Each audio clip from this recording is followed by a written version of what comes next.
News read பண்ணுறதுன்றது சொல்லணும்னா எனக்கு ரொம்ப பிடிக்கும். நான் வந்து சோபனா ரவி, சந்தியா ராஜகோபாலன், ஃபாத்திமா பாபு இவங்கெல்லாம் வந்து நான் என்னோட காலேஜ் டேஸில் நான் பார்த்த ஒரு நியூஸ் ரீடர்ஸ், ஒரு ஆதர்ச செய்தி வாசிப்பாளர் அப்படின்னு சொல்லலாம். பட் அந்த டைம்லலாம் என்னோட தமிழ் இவ்வளோ அழகான தமிழெல்லாம் இல்லை.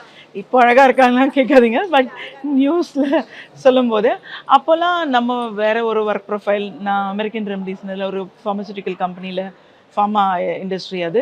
அதில் கம்ப்யூட்டர் டிபார்ட்மெண்ட்டில் ஒர்க் பண்ணிட்டு இருந்தேன். ஸோ நம்ம இது பிடிக்கும். அப்போல்லாம் நினச்சேன் ஒரு தமிழ் லிட்ரேட்டாக இருக்கணும், ஒரு போஸ்ட் கிராஜுவேஷன் தமிழ் படிச்சிருக்கணும். அப்படி படிச்சிருந்தா மட்டும்தான் இதெல்லாம் ஆக முடியும் அப்படின்னு நினச்சி விட்டாச்சு.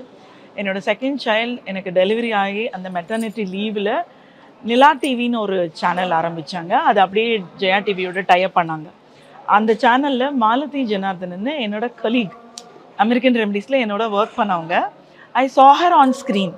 அது எனக்கு ரொம்ப ஒரு மாதிரி, என்னடா மாலதி நியூஸ் படிக்கிறாளே, பாப்பா ஃபீட் பண்ணிவிட்டு நான் பார்த்துட்ருக்கேன். அப்போ வந்து இவெல்லாம் நியூஸ் படிக்கும்போது நம்ம படிக்க மாட்டோமா, இந்த இன்டர்வியூ இது மாதிரி நான் தினமலரில் ஒரு இன்டர்வியூ கொடுத்துட்டு அவெல்லாம் ரொம்ப அப்போ கோச்சிக்கிட்டா.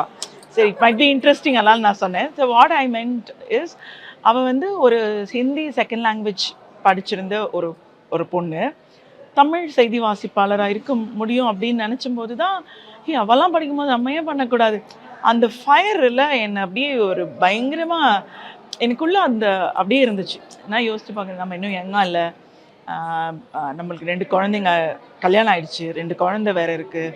இந்த டைமில் போய் நம்ம இதெல்லாம் நம்ம மிஸ் பண்ணிட்டோமா, அப்பயே ட்ரை பண்ணிருக்கணுமா, இப்போல்லாம் யோசித்தேன். பட் தட் வாஸ், அதாவது நம்ம மைண்டு எல்லா நேரத்துலையும் 24 ஹவர்ஸ் என் மைண்டுக்குள்ளே இருந்தது, ஒரு நியூஸ் ரீடர் ஆகணும், செய்தி வாசி ஆகணுங்கிறது மட்டும்தான். நான் நிறைய இதில் சொல்லலை, இது சொல்லுவேன். நான் அப்போ அது ஆன உடனே நான் வீட்டில் கேட்க ஆரம்பித்தேன். என் ஹஸ்பண்ட்லாம் வந்து ஃபஸ்ட்டு நான் கேட்டுருவேன். நான் எனக்கு பிடிச்சதெல்லாம் பண்ணுவேன். ஆனாலும் என் ஹஸ்பண்ட்டை கேட்டு அவர்கிட்ட ஒரு எஸ் வாங்கி தான் பண்ணுவேன். இது வந்து அவர் என்ன பண்ணிட்டார், என்ன பண்ண போறா இவ அப்படின்னு நினச்சி விட்டுட்டாருன்னு நினைக்கிறேன். சரி பண்ணிக்கோ அப்படின்ட்டாங்க. அது மட்டும் அப்படி பிடிச்சிக்கிட்டேன். சொல்லிட்டாங்க இல்லைன்னு ட்ரை பண்ணுவேன். பேப்பர்லலாம் பார்ப்பேன், ஏதாவது நியூஸ் ரீடர்ஸ்க்கு கேட்குறாங்களா அப்படின்னு. ஆமாம், நீ மாட்டு பார்த்துட்டே இரு, தனியாக உனக்கு பாருங்க, ஒரு நாள் எனக்காகவே கூப்பிடுவாங்க. இது இப்போ இல்லை, ஆஃபீஸ் போவேன், வந்தால் இதில் I was working only. Office போகிறேன் அந்த ஆனால் என்னோட மைண்டுக்குள்ளே அது போய் உட்காந்துருச்சு. ஆனால் அப்போ தான் குழந்தை பிறந்து அந்த மெட்டர்னிட்டி லீவில். ஆனால் அந்த 6 months கழிச்சு தான் ஜெயா டிவி ஸ்டார்ட் ஆச்சு. August 22 தான் வந்து ஜெயா டிவி லான்ச். அந்த 1999 99 ஏப்ரல் பார்ன் சைல்டு என்னோட டாட்டர்.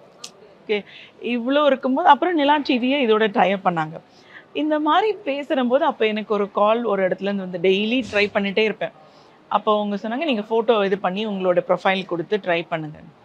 அப்போ நான் ராஜ் டிவி, ஜெயா டிவி எல்லாத்துக்கும் அனுப்பி வச்சுருந்தேன். டெய்லி வீட்டுக்கு வந்தோன்னா கேட்பேன், அம்மா என்னோட மதர் இன் லாட்ட, அம்மா எனக்கு ஏதாவது போஸ்ட் வந்துச்சா, லெட்டர் வந்துச்சா, இப்படி எல்லாம் கேட்டுட்டு இருப்பேன்.